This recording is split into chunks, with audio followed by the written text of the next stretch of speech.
अस्सलाम वालेकुम जी। Last weekend में मेरे पास एक भाई साहब आए, रेगुलर ट्रैवलर थे, like 10 to 15 years back. England उन्होंने मल्टीपल टाइम्स ट्रैवल किया, कनाडा, यूरोप, मल्टीपल टाइम उन्होंने ट्रैवल किया हुआ। उन्होंने यूएस का वीज़ा अप्लाई किया तो उनका रिफ्यूज़ हो गया, और उसके बाद फिर 2-3 साल उन्होंने अप्लाई नहीं किया। फिर जब दोबारा उनको याद आया कि यार मैं दोबारा अप्लाई करता हूँ, शायद वीज़ा लग जाए, तो वो इधर सियालकोट में एक बड़े जाने वाले कंसल्टेंट है, उनके पास गए, उनका कि मैंने वीज़ा अप्लाई करना। उन्होंने उनकी रेगुलर जैसे हम एप्लीकेशन वगैरह करते हैं बिल्कुल है, मतलब परफेक्ट, एवरीथिंग परफेक्ट उन्होंने की।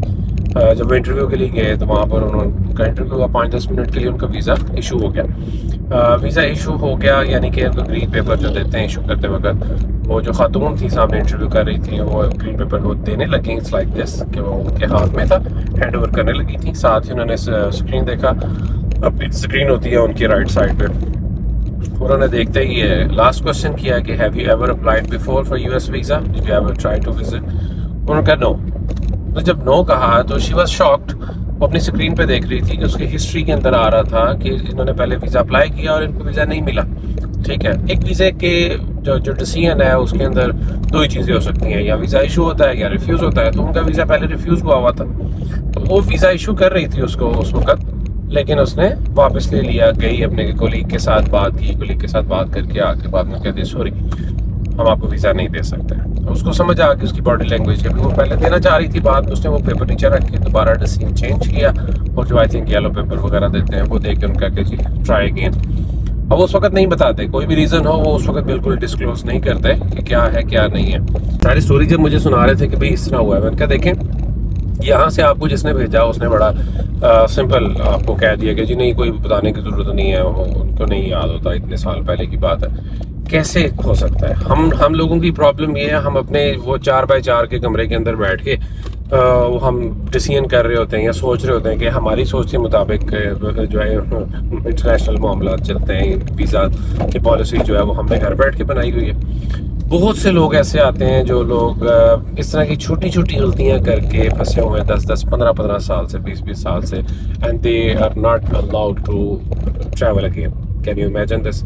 अब उनके पास सब कुछ है। एक टाइम होता है जब आपके पास पैसे नहीं होते, आपके पास लाइक इतने रिसोर्सेज नहीं होते कि आप ट्राई कर रहे होते हैं आप किसी तरह से बाहर चले जाए। आप गलत कोई भी जो है ना अंदर कोई ना कोई काम गलत कर देते हैं, उस वक्त आपको फील नहीं हो रहा होता, लेकिन आफ्टर 10 to 15 ईयर्स जब आपके पास सब कुछ होता है, आप उधर बिजनेस कर रहे हैं, आप अपने क्लाइंट को विजिट करना चाहते हैं, आपके सारे क्लाइंट, और बंदा कहता है मेरे सारे क्लाइंट जो है वो यूएस बेस्ड है, मैं उनके साथ काम करूँ, लेकिन मैं अगर विजिट नहीं करूँगा तो मेरा बिजनेस वो बढ़ नहीं सकता।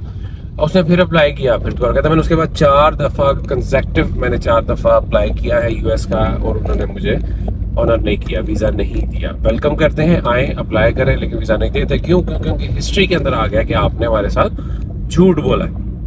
अब देखिए, अगर वो कह देता कि मैंने अप्लाई किया है तो उसमें प्रॉब्लम क्या थी? यहाँ पर लोग एक तो क्लाइंट ने तो जो गलती की, क्योंकि क्लाइंट ने एक्चुअली गलती नहीं की, क्लाइंट को तो जैसे गाइड किया गया उसने वैसा किया। क्लाइंट इतना समझदार हो तो वो हमारे पास क्यों आए? कंसल्टेंट के पास क्लाइंट क्यों आए अगर उसको सब कुछ पता हो, उसको मार्केट का पता। देखें, चीनी चावल किराने वाली दुकान से मिलता है, ऐसे ही है ना? तो हर चीज़ की एक दुकान होती है, गाड़ियाँ हैं वो उनके शोरूम से मिलती हैं, हर चीज़ अपनी जगह से मिलती है। इसी तरह से सर्विसेज जो हैं, वीज़ा सर्विसेज, वो कंसल्टेंट देता है। लेकिन कुछ मेरे जैसे कंसल्टेंट भी मौजूद है तो घर से उठ के आ गए, उन्होंने दफ्तर बना लिया और वो जनाब अपनी मर्जी से सारे मामला तय कर रहे हैं और लोगों के फ्यूचर ख़राब कर रहे हैं। ठीक है, तो प्लीज़ मेरी आप सब लोगों से ये रिक्वेस्ट है। एक बहुत बड़ी एग्जांपल मेरे सामने आई थी, मैंने सोचा आप तक पहुंचाऊं। अगर कुछ चंद लोगों को भी ये बात पता चलती है वो आगे शेयर कर सकते हैं कि भाई इस तरह की गलती नहीं करनी। हम अपनी ही गलतियों की वजह से हमें वीज़ाज नहीं मिलते। ठीक है, अभी कल एक और एग्जांपल आई है, मैं अभी एक वीडियो में सारे एग्जांपल्स नहीं बता सकता, मुझे पता है आपके अंदर इतनी लंबी वीडियो देखने का स्टेमिना नहीं होता। तो लिहाजा बात यह है कि प्लीज़ अपने केस को खुद ख़राब ना करें। जैसे भी है, वीज़ा मिलता है या नहीं मिलता इसकी परवाह ना कीजिएगा। आपको वीज़ा मिल रहा है, नहीं मिल रहा, चाहे आपने 10 दफ़ा अप्लाई किया है, but make sure you are not going to lie. ठीक है, आपने कोई भी गलत बयानी नहीं करनी, आपने उनको मिसलीड नहीं करना।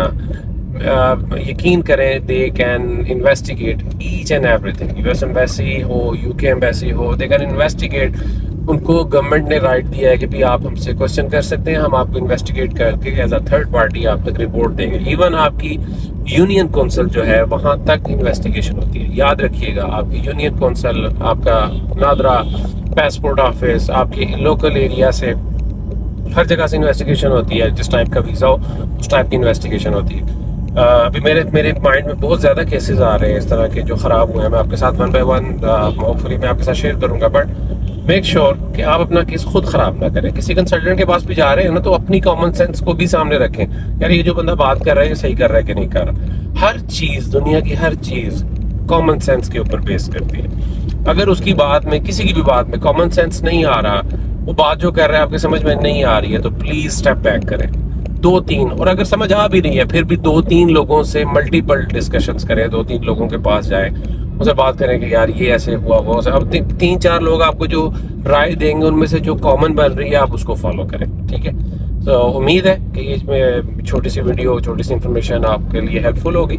आप नहीं, आपके दोस्तों के लिए हेल्पफुल हो सकती है जो वीज़ा अप्लाई करना चाह रहे हैं। प्लीज़ उन तक शेयर करें ताकि मैक्सिमम इस्तेफादा हासिल हो सके। Thank you very much, keep on sharing.